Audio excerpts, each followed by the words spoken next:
Good morning, Philippines. My name is Philip Cartmel. I am of Anglo stock, brought up and raised in Montreal, Quebec, in a suburb called Lachine, which is of notoriety because the Lachine Canal that runs through it is the lifeline that helped develop Canada in its early years. And the famous Lachine Rapids were bypassed when they built the canal so that commerce could move up into Upper Canada in Ontario.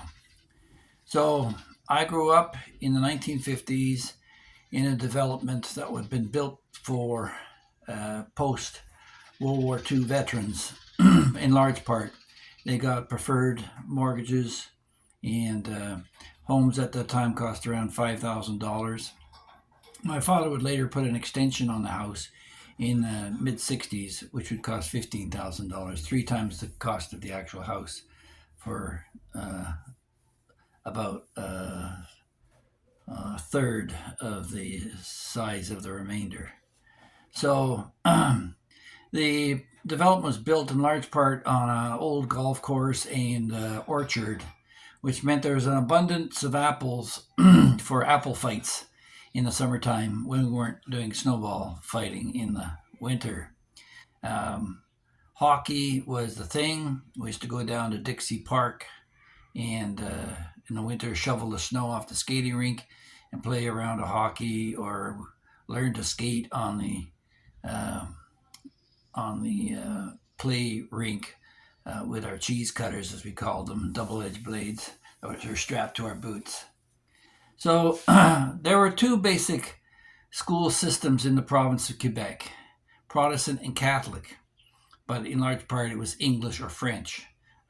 In fact, the expression came my way one time by a French fellow who said, "Es-tu catholique ou anglais? Are you English or are you Catholic?" It became one and the same. There were Protestants amongst us. We were Anglican, which in my family's view, an Anglican is more Catholic than a Catholic, in that we felt ourselves more uh, relevant to the teachings of Jesus. I ended up taking, overall, I added up about 17 years of theology from Sunday school right through the Bible studies. And there was pressure on me for a short time after my brother died to assume the role as maybe going into the priesthood. At that time in Quebec, the big thing was that the first eldest son would be in the priesthood, and the second would be a lawyer, and then the third one may be an accountant. But for the most part, the accounting was left to the English, and they heard about it later. So we used to play in a largely English community. Uh, the homes that were built within our subdivision were of five basic floor plans. So once you've been to each of the floor plans, you're basically at home in anybody's house in anywhere in the neighborhood. And it was the 1960s where kids in the summertime would go play outside all day long, and when the street lights came on, you'd run home to mom, and she'd have supper ready. The fathers went to work during the day.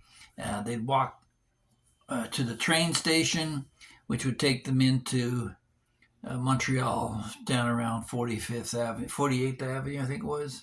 And we lived on 54. So Dad suffered a wound in his leg during the Second World War, and fortunately he was able to walk. So he would walk every day to and from the train station, which has probably kept him alive a little longer, gave him some necessary exercise. But yeah, he'd get up in the morning. Mom would have his breakfast on the table, a cup of coffee in hand, and he'd be wearing a suit and tie, shoes polished, and out the door he went with briefcase and sometimes with an umbrella in hand. And he'd march that down the street like a major general with his umbrella serving as his baton. And my dad had a remarkable resemblance to a certain Nazi war leader in the Second World War. And at one point, his own brother, when he came back from the fighting, held a kitchen knife to his throat to prove that he wasn't Adolf.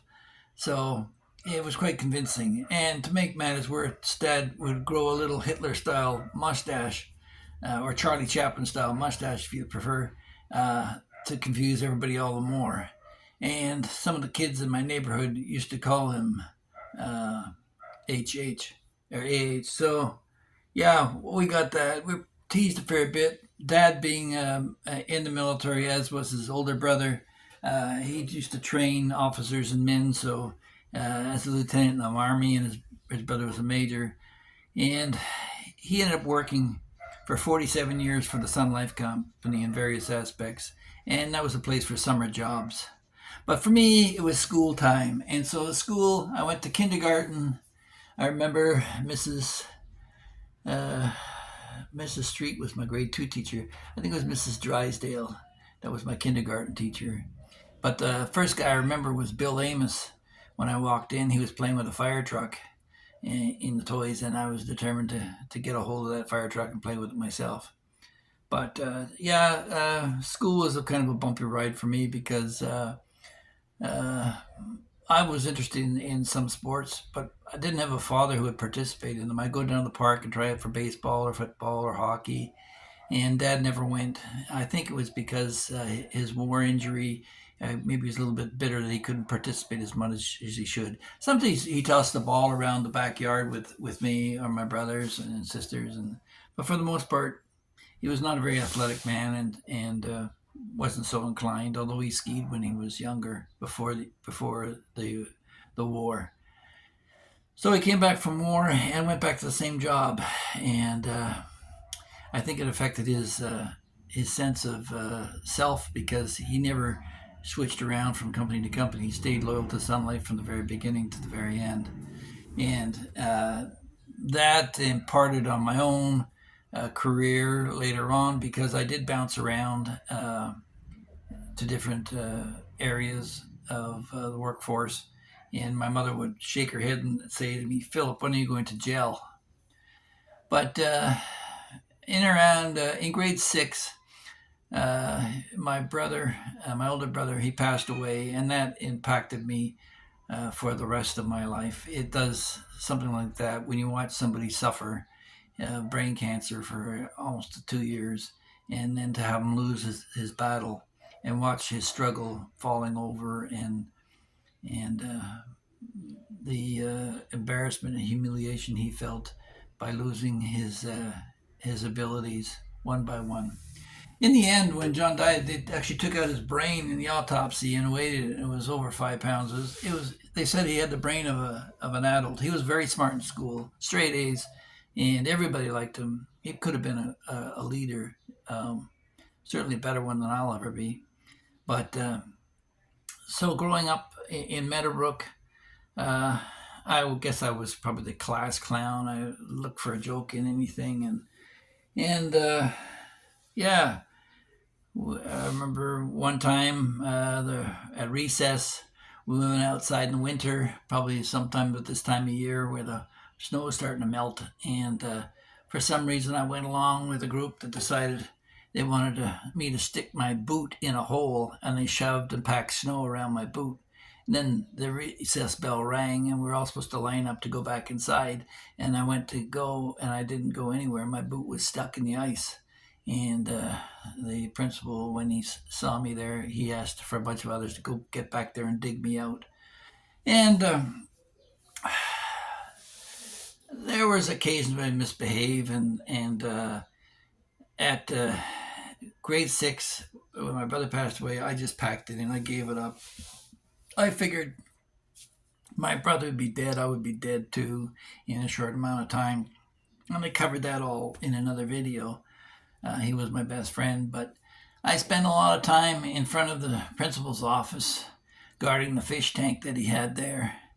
And one time he dragged me in and he opened the book, and there was the belt with some of my cohort's names written down in the book. And he said, "You know what this is?" I said, "Yeah, it's a strap." He says, "Yeah." And he looked at me and he said, "You're not worth it." And he slammed the book. Now, this was after he, on bequest of my father, was asked to have me tested. And he sat down with me and we did a test. I didn't know what it was, but anyway, he made me sit there in the waiting room while he graded it. And then he called me back in. He says, "You know, Philip, you just wrote a high school leaving examination and you passed." He says, "There's no reason why you should be failing school. So get back to work and smarten up, basically." So he brought me to my father. My father was dealing with another child who had some psychological problems as well. And he took me in tow one day to see what my problem was, why I wasn't working in school. And the psychologist just said that I'd given up. I'd given up on life. And that dragged on for into the next school year. And at the end of the year, they let me through grade 6, but grade 7 they'd had enough. So they held me back from going to high school. So I didn't go to Lachine High right off the bat with all the guys that I went to school with previously. I went with a whole younger crew and had to make new friends. So Lachine High School, the school was designed for I don't know how many students, but it's quite a significantly large building. But there was some dispute between the native peoples and the Catholic school board, and they were sent to our school board instead. And I think I don't know something like 600 additional students beyond our capacity, and the hallways are just packed. On the other side of the equation too was that the natives at that time they didn't finish their education. A lot of them would drop out. So in the first year, probably half of them disappeared, and again half again the second year. And by graduation class, I think it was just the Mike Diabo and his brothers that were left. They're like 2 out of 500 or 600 native students who actually graduated high school. So that was sad for them. But during the time that I was growing up, I got to give credit to a friend of mine, Martin Holt. His dad was my coach, and probably had a lot to do with uh, how I am. He was my softball coach, and my football coach, and my hockey coach. He would just volunteer and coach and everything, and straight up guy. And I remember he probably saved my life one time when we were playing against the Kanasawagi Indians, and he decided to send me out as a forward, a right winger, sorry, and then maybe that's appropriate today.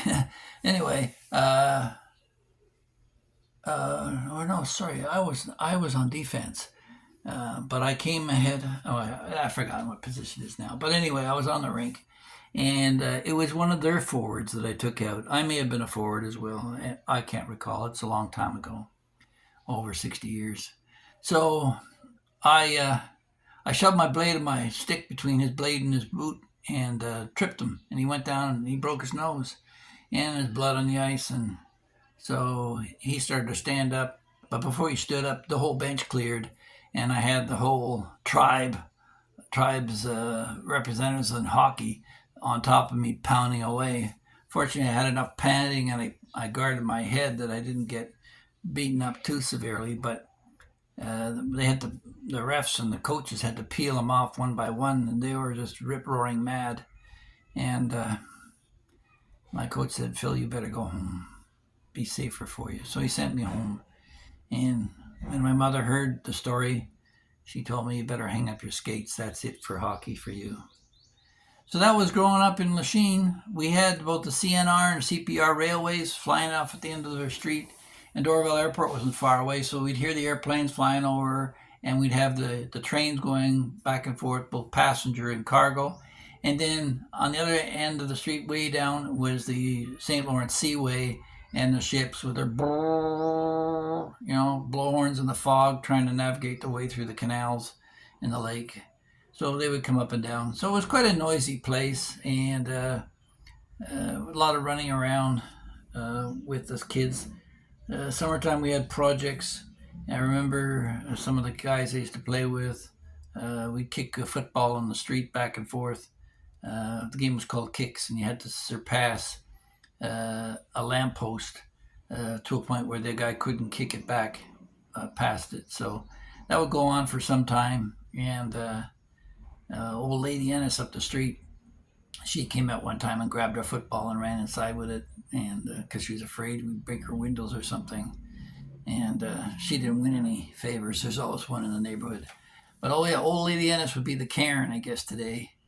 Uh, One time my flying saucer, which is designed for sliding down snow slopes, disappeared, and I found out that one of the guys had taken it, and she'd taken it and put it inside her house. I had to retrieve that with my dad. Anyway, we knew everybody on the street, and they all knew us. Every mother was your mother, every father was your father. And the ladies all seemed to do a routine. Monday was laundry day, so they'd be hanging the clothes up in line, chatting to each other across their yards. And Tuesday, I think, was ironing. And Friday, I remember Friday because that was baking day, and I'd race home from school to lick the spatulas. But yeah, that was Anglophone Quebec. We were sort of an enclave, and the quiet revolution was building up around us, and resentment as well, to a point where, in the end, 800,000 English speaking Quebecers left the province when the Parti Québécois got elected. And the sovereignists continue to this day. I remember speaking to Maurice Dignard, our accountant at the Hudson's Bay Company, when he said, "Hey, Anglais, faut que tu parles maintenant, eh? Hey, English, you got to speak it French now, eh?" I said, in French, "Maurice, si tu penses, if you think that the English exploited you before when they didn't speak French, imagine when they're bilingual. It'll be far worse." So Quebec has gone its own way, but I left there in 1980. Lachine High School, I have some fond memories of guys like John Osterman and Glenn Williams and Indrajit Roy. And we all grew up and went our different ways. I've lost touch with all of them. I still love them all in my heart. But a lot of them went on to university. I took a year and a half of social sciences at Dawson College and ended up dropping out. I was heading towards a psychology major, and then I realized that these psychologists are all nuts. And some of it I've used in my analysis of people where I've worked and what I've done, and it certainly helped me in terms of sales and understanding people and learning to be patient when dealing with the issues at hand. But Lachine High School, now called Lakeside Academy, we had, I think, a 25th anniversary reunion. And at one point, Mark Breton, who put on the whole thing, she pulled me aside and said, "Phil, would you mind if we gave a prize to someone else instead of you?" She says, "You come ahead in so many categories. Most marriages, most moves, most times, most provinces lived in, most number of children, most jobs." I said, "Yeah, sure, whatever." And I'm happy to do it. But I'm not like everybody else, and I got to attribute that to the fact that when my brother died, it affected me in that I didn't want to dedicate myself to any one particular goal or specialty or discipline. I wanted to experiment and find out what life was all about. And so here I am now, living in the Philippines with my beautiful Filipino and 2 kids, 7 kids all in all. Of course, the other ones don't talk to me because I married a woman younger than me and left their mothers, but they don't question the reasons why. It's always my fault. Anyway, so Lachine was a great place to grow up. We used to go down to Lake St. Louis. We used to call it Pui Louis, catch perch and pike and sunfish and stuff like that, and take it home and throw it in the garbage because you couldn't eat it. but they cleaned it up since, and the Lakeshore Road and Boulevard is a lot prettier now that all the restorations have been put in place. But the winters are still cold, and I find it to be a less tolerant place than it used to be. But that being said, I find it still better than a lot of the American states. So I'm happy here in the Philippines. Um, Never have to worry about shoveling the front walk. Um, and as for my school, Lachine High, uh, 26 out of the 40 students in my graduating class all got their PhDs. Very high. I took the valedictorian, the smartest girl in the school, to the graduation dance where she promptly dumped me for another guy. Um, but that being said, I'm a happy person, and my understanding is that she's led a miserable life as some secretary for an Ottawa based government uh, branch. So, yeah. And I'd like to hear back from the kids that I grew up with. Uh, some notable ones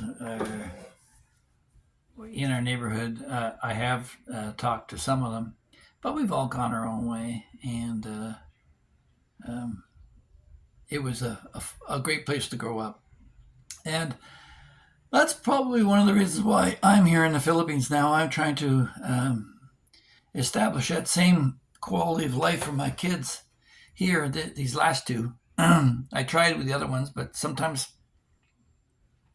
it's like pushing a jelly roll uphill with your nose. It's difficult sometimes because there's a partnership in a marriage, and you can only go so far.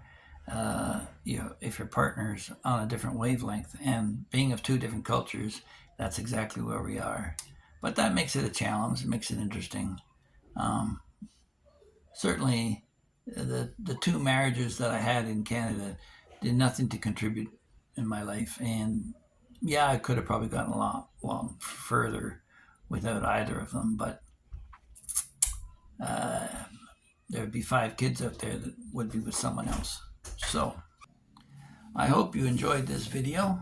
Um, I'm kind of stepping outside myself in starting this whole YouTube channel, and we'll see how far it gets. I understand that a lot of YouTubers, the older guys, are packing it in, that they average about 7 years and they're done. So who knows? We'll give it a shot and see if you find value in it. Don't forget to like, share, and subscribe.